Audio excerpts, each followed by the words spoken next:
Trenn on 1,5 kuni 2 tundi pikk, olenevalt hooajast.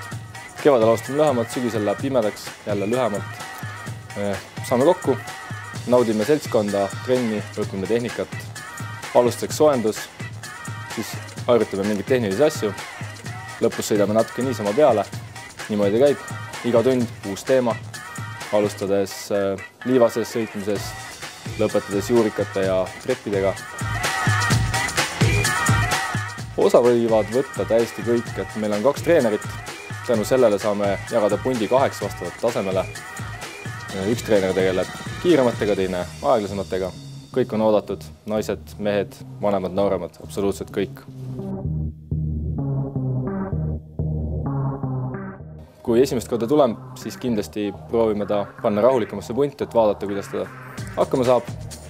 Ja vastavalt sellele järgmise kord siis teise punti või õigesse punti, kuhu ta kuuluma hakkab. Rattariided selga, kiiver pähe kindlasti ja nii ta ongi. Ainult kohale tulla.